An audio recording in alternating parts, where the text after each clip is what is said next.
আজকে থেকে আমরা সব ভুলে যাব, পিছনের কোনো কিছু মনে রাখবো না। কিভাবে সেটা? আমাদের সাথে যেই ঘটনা ঘটছে সেটা কি ভুলার মতো ঘটনা? আস্তে, কেউ শুনলে ঝামেলা আছে।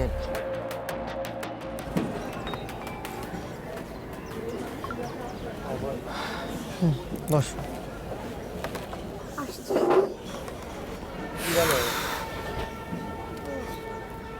আমি এই ট্রমা থেকে বেরোতেই পারতেছি না।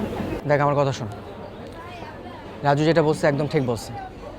আমাদের সবাইকে ট্রমা থেকে বের হয়ে আসতে হবে, নর্মাল থাকতে হবে। ওকে, একটু স্বাভাবিক হওয়ার চেষ্টা কর। কি নাম তোর? শরীফ।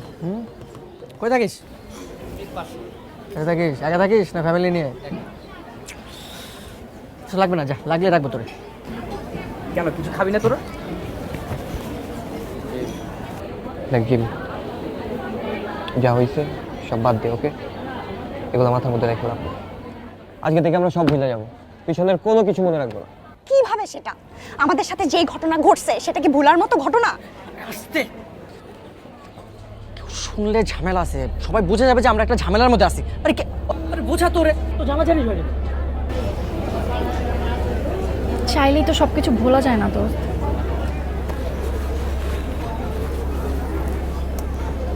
অনেক ঠিকই বলছি। আচ্ছা শোন, কিছু অর্ডার দিয়ে খাই, সবাই মিলে খাই, একটু স্বাভাবিক হওয়ার চেষ্টা কর।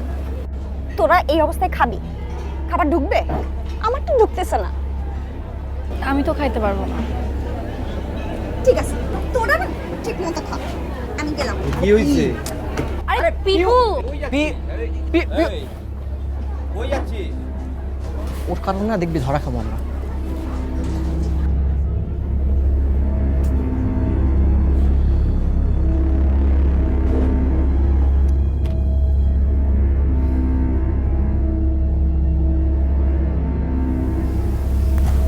মা, তুমি আমার নিয়ে চিন্তা করো, সব সময় তোমার খেয়াল রাখবো, মনে থাকবে? হ্যাঁ, মনে থাকবে।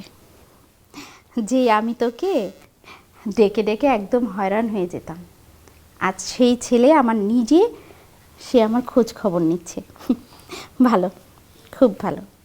তার মানে তুই বড় হয়ে যাচ্ছিস। মানুষ কি আর সবসময় এক থাকে মা? না, থাকে না। মানুষের পরিবর্তন হয় বিভিন্ন অভিজ্ঞতার মধ্য দিয়ে। আচ্ছা, তুই কি তোর চুলের কোনো যত্ন নিস না? কি অবস্থা করেছিস চুলগুলোর? আয়, আমি তোর মাথায় তেল দিয়ে দিই বাবা। ওঠ।